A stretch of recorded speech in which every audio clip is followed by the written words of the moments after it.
Selamat datang di Pojok Santai.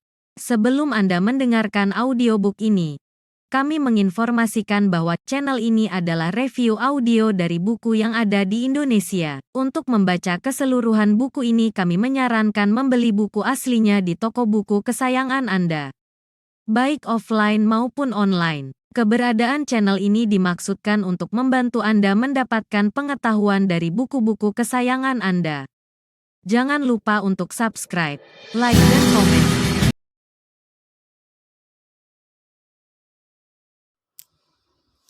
Selamat datang di Pojok Santai, channel khusus yang membahas komik dan novel dengan cara asyik.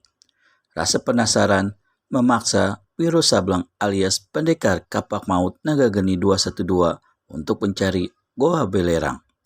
Berhasilkah Wiro? Yuk cari tahu jawabannya di video berikut ini.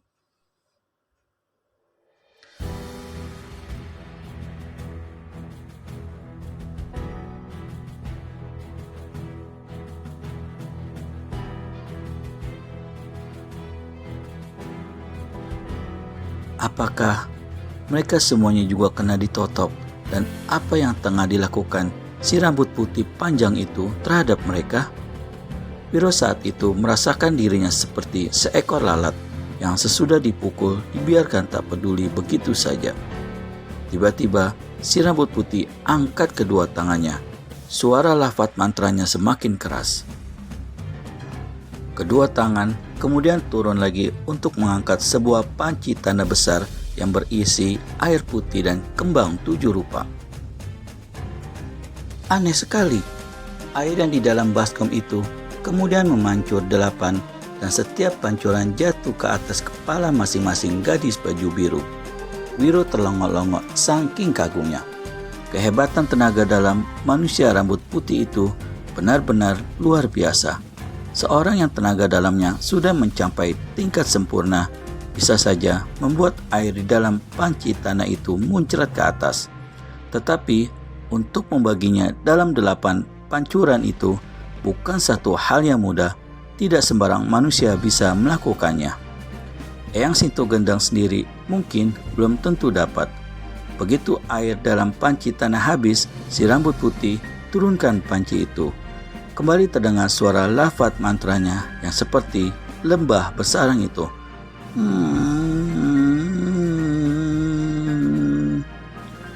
Kemudian sunyi sebentar. Lalu menyusul suaranya berkata, dan ternyata adalah suara seorang laki-laki. 8 gadis, kalian telah minum obatku. Kalian telah kusiram dengan air kembang. Kini otak kalian telah bersih, hati kalian telah putih, kalian telah bisa memulai hidup baru yang lurus dan baik. Sekarang, kubukakan mata kalian kembali yang telah terpincing selama beberapa hari ini. Si rambut panjang putih sapukan tangan kirinya dari samping kanan ke samping kiri. Wuss. Aneh sekali, maka ke-8 gadis itu yang tadi pejamkan mata, kini membuka mata masing-masing satu demi satu. Tak ubahnya seperti barusan bangun tidur. Jelas, mereka terkejut sewaktu melihat tubuh Wiro Sableng yang berdiri mematung di ambang pintu. Namun terhadap si rambut putih, mereka tiada berani bertanya sama tunjukkan kepala. Tundukan kepala ini membuat Wiro tak mengerti. Apa hubungan ke-8 gadis itu dengan si rambut putih? Apa sebenarnya yang telah terjadi dengan mereka sehingga gadis-gadis yang galak dan kejam itu kini kelihatannya seperti gadis-gadis pingitan yang paling patuh? Dengar Kiai, jawab 8 gadis bersamaan. Kiai, desis Wiro Sableng dalam hati. Laki-laki berambut putih itu dipanggil dengan sebutan Kiai.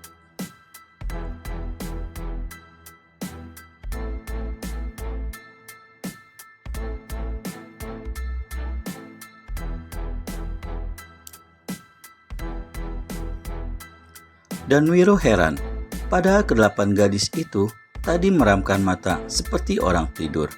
Mengapa mereka menjawab bahwa mereka telah mendengar segala ucapan sang kiai? Sekarang kalian kuperkenankan meninggalkan tempat ini. Pergilah dan jangan kembali lagi. Dunia baru yang indah suci menyambut kalian. Menurut penglihatanku, hidup kalian semua akan menemui keberuntungan. Nah, sekarang pergilah dan kuharap kalian tidak usah mengajukan pertanyaan-pertanyaan.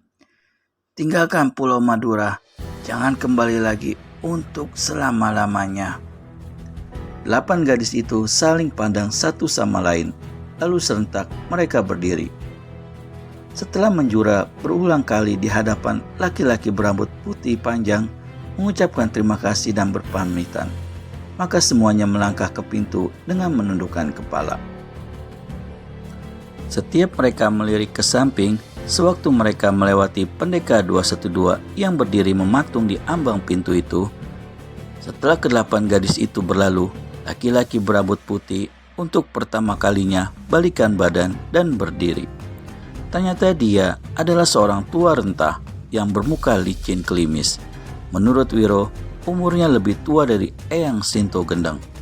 Langkah orang tua yang masih berbadan tegap ini begitu enteng sewaktu dia maju ke hadapan Wiro. Pemuda tolol, desis sang kiai. Belum saatmu untuk datang kemari. Apa kau lupa? Bulan purnama 14 hari. Tolol. Kau akan kaku tegang di ambang pintu ini selama 3 hari, 3 malam. Rasakan sendiri. Wiro menggerutu dalam hati. Hah? 3 hari 3 malam? Aduh, apa kuat aku? Orang tua di hadapannya berkelebat dan suka sekali untuk dilihat dengan jelas. Tahu-tahu tubuhnya sudah lenyap dari hadapan Wiro Sableng. Benar-benar luar biasa gerakannya, kata Wiro dalam hati. Tapi bila dia ingat bahwa dia mesti berdiri di situ dalam keadaan kaku tegang selama 3 hari 3 malam, maka kembali pendekar ini menggerutu habis-habisan. Ampun dah, 3 hari 3 malam nih. Setelah berjam-jam berdiri di tempat itu, Wiro yakin bahwa di luar goa hari telah malam. Seumur hidupnya, baru kali inilah dia ditotok orang. Meski totokan itu tidak membuat dia terluka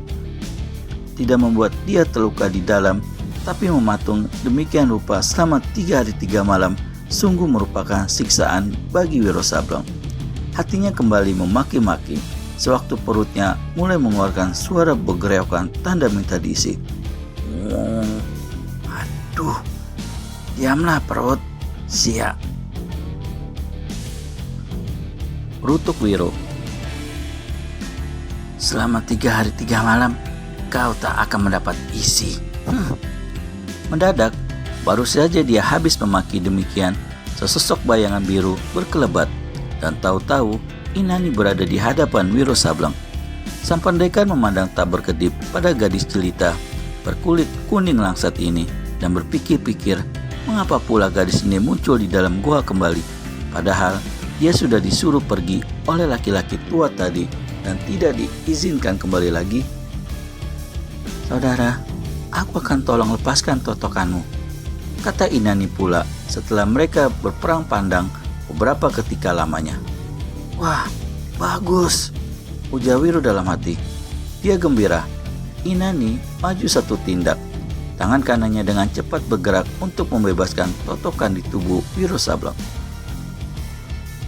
Tapi apalah Cur, sebelum hal itu sempat dilakukan Inani, tiba-tiba di ruangan itu mengumandang suara tertawa macam meringkihkan kuda, dan tahu-tahu laki-laki tua berambut putih sudah berada di hadapan mereka. Bagus betul perbuatanmu, Inani. Inani berbuat pucat parasnya. Kepalanya ditundukkan, tak berani memandang si orang tua. Apa kau lupa ucapanku bahwa kau mesti pergi, meninggalkan Pulau Madura ini dan tidak boleh kembali kemari? Jawab.